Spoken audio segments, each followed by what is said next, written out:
Hello दोस्तों, मैं आशीष कुमार स्वागत करता हूं आपके अपने YouTube channel AK genius knowledge पर। आज के इस वीडियो पर देखने वाले हैं भारतीय संविधान के 20 मोस्ट इंपॉर्टेंट क्वेश्चंस को कवर करने वाले हैं, जो कि एग्जाम में बार बार पूछे जाते हैं। तो पार्ट नंबर 30 है। नंबर 30 है। इसके पार्ट पिछले आपको इसी वीडियो के डिस्क्रिप्शन बॉक्स में उनकी प्लेलिस्ट की लिंक मिल जाएगी, जहां से जाकर के आप कवर कर सकते हैं। साथ ही देखिए, अगर आप हमसे टेलीग्राम ग्रुप या फिर व्हाट्सएप ग्रुप से जुड़ना चाहते हैं तो उसका भी लिंक आपको इसी वीडियो के डिस्क्रिप्शन बॉक्स पर मिल जाएगा।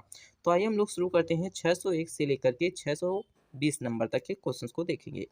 मध्य जो हमारे पास है, मध्यावधि चुनाव कब कराया जाता है? देखिए, मध्यावधि चुनाव जो होता है वो समय के पूर्ण होने से पहले ही अगर कोई लोकसभा भंग कर देता है तो मध्यावधि चुनाव हो सकते हैं। ऑप्शन 20 का राइट आंसर हो जाएगा। इसी के साथ आइए बात कर लेते हैं अगला क्वेश्चन। तो भारत में प्रथम आम चुनाव किस वर्ष किए गए थे? देखिए, भारत में प्रथम आम चुनाव जो होते हैं वो 1900 जो कि वैसे 91 से 1992 के अंतर्गत भारत में प्रथम आम चुनाव होते हैं। इसी के साथ आइए बात कर लेते हैं। तो भारतीय निर्वाचन आयोग की वर्ष 2010 में पहली कौन-सी जो कि जयंती मनाई गई, तो कौन-सी जयंती मनाई गई? तो इसका राइट आंसर हो जाएगा स्वर्ण जयंती बनाई गई। ऑप्शन आ इसका राइट आंसर हो जाएगा। इसी के साथ आइए बात कर लेते हैं 604 नंबर का क्वेश्चन। भारत में पहली बार महिलाओं को मताधिकार कब हुआ? तो देखिए, मताधिकार जो प्राप्त हुआ भारत में पहली बार महिलाओं को हुआ था कब? 1926 में हुआ था। ऑप्शन ए इसका राइट आंसर हो जाएगा। इसी के साथ आइए बात कर लेते हैं। तो पार्लियामेंट द्वारा जो कि दिसंबर 1989 में निर्मित कानून के अनुसार एक नागरिक के वयस्क होने की कानूनी आयु कितनी होनी चाहिए? तो ये कितनी होनी चाहिए? तो 18 वर्ष होने चाहिए। 18 जो कि हमारे से 1989 में कांग्रेस की सरकार पर कहा गया था। इसी के साथ आइए बात कर लेते हैं अगला क्वेश्चन। तो भारत में मतदान की आयु सीमा 21 वर्ष से घटाकर 18 वर्ष कब कर दी गई? तो ये मोस्ट इंपॉर्टेंट क्वेश्चन हो जाता है। 1800 जो कि सॉरी यहाँ पर 1900 जो कि 89 में कर दी गई। इसी के साथ आइए बात कर लेते हैं अगला क्वेश्चन। तो अगला क्वेश्चन हमारे पास है, देखिए 607 नंबर का क्वेश्चन। मत देने का अधिकार किस आयु पर मिलता है? देखिए, मत देने का अधिकार 18 वर्ष की आयु पर मिलता है। ऑप्शन 20 का राइट आंसर हो जाएगा।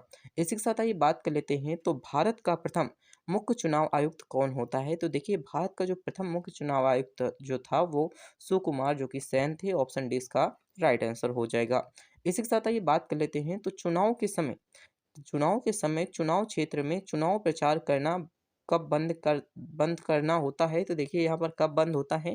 तो इसका जो राइट आंसर हो जाएगा, मतदान समाप्त होने के 24 घंटे पहले ही, जो कि चुनाव के 24 घंटे पहले ही चुनाव प्रचार बंद कर दिया जाता है। ऑप्शन 20 का राइट आंसर हो जाएगा। इसी के साथ आइए बात कर लेते हैं अगला क्वेश्चन। तो अगला क्वेश्चन है, किसी निर्वाचन के दौरान किसी राजनीतिक दल के उम्मीदवार की मृत्यु हो जाने की स्थिति में कितने दिनों के अंदर दूसरा प्रत्याशी खड़ा करना पड़ता है? तो देखिए, 7 दिनों के अंदर दूसरा प्रत्याशी खड़ा करना पड़ता है। इसी के साथ आइए बात कर लेते हैं अगला क्वेश्चन। तो अगला क्वेश्चन मोस्ट इंपॉर्टेंट क्वेश्चन है, आप इसे जरूर देखिएगा। तो आइए देखते हैं, अन्य निर्वाचन आयुक्त की प्रतिमाह कितना वेतन होता है? तो देखिए, इसका जो राइट आंसर हो जाएगा 80,000 होता है। ऑप्शन 20 का राइट आंसर हो जाएगा। इसी के साथ आइए बात कर लेते हैं। तो अन्य निर्वाचन आयुक्त जो हमारे पास है अपना त्यागपत्र दे सकता है, तो कब दे सकता है, किसको दे सकता है? तो राष्ट्रपति को दे सकता है। इसी के साथ आइए बात कर लेते हैं अगला क्वेश्चन। निम्न में से किसका संबंध जो कि चुनाव आयोग से नहीं है? देखिए, चुनाव आयोग से जो संबंध है किसका नहीं है? तो चुनाव की जो कि हमारे पास है वैधता का निपटारा करना, जो कि चुनाव आयोग का संबंध नहीं होता है। इसी के साथ आइए बात कर लेते हैं अगला क्वेश्चन। तो निम्नलिखित में से कौन सा काम जो कि निर्वाचन आयोग का नहीं है? तो कौन सा काम निर्वाचन आयोग का नहीं होता? तो देखिए, चुनाव के लिए जो कि उम्मीदवार का चयन करना जो कि निर्वाचन आयोग का काम नहीं होता। तो ऑप्शन डी इसका राइट आंसर हो जाएगा। इसी के साथ आइए बात कर लेते हैं। तो अगला क्वेश्चन हमारे पास है, मुख्य निर्वाचन आयुक्त की नियुक्ति तथा उसको पदच्युत करने के लिए किसका अधिकार निम्नलिखित में से किसको प्राप्त है? तो देखिए, किसको प्राप्त होता है? तो इसका जो राइट आंसर हो जाएगा, राष्ट्रपति को प्राप्त होता है। ऑप्शन सी इसका राइट आंसर हो जाएगा। इसी के साथ आइए बात कर लेते हैं अगला क्वेश्चन। तो चुनाव जो कि यहाँ पास है निर्वाचन आयुक्त की सेवा शर्त और कार्यकाल निश्चित करता है, तो कौन करता है? तो संविधान करता है। ऑप्शन 20 का राइट आंसर हो जाएगा। इसी के साथ आइए बात कर लेते हैं अगला क्वेश्चन। तो अगला क्वेश्चन मेरे पास है, ईवीएम का प्रयोग भारतीय चुनाव में कब से प्रारंभ हुआ? देखिए, ईवीएम जो आया था 1998 में आया था। 1998 में ईवीएम से चुनाव होना शुरू हुए थे। ऑप्शन सी इसका राइट आंसर हो जाएगा। इसी के साथ आइए बात कर लेते हैं अगला क्वेश्चन। निर्वाचन आयोग, सर्वोच्च न्यायालय, संघ लोक सेवा आयोग, नियंत्रण एवं महालेखा परीक्षण का कार्यकाल जैसी संस्थाओं में कौन सा एक लक्षण समान है? तो कौन सा समान है? तो देखिए यह एक सभी जो है हमारे पास है क्या है? तो संवैधानिक संस्थाएं हैं, तो ऑप्शन डी इसका राइट आंसर हो जाएगा। इसी के साथ आइए बात कर लेते हैं, तो निर्वाचन आयोग का चेयरमैन कौन होता है? देखिए निर्वाचन आयोग का जो चेयरमैन होता है वो मुख्य निर्वाचन आयुक्त होता है। ये क्वेश्चन दोबारा रिपीट हुआ है।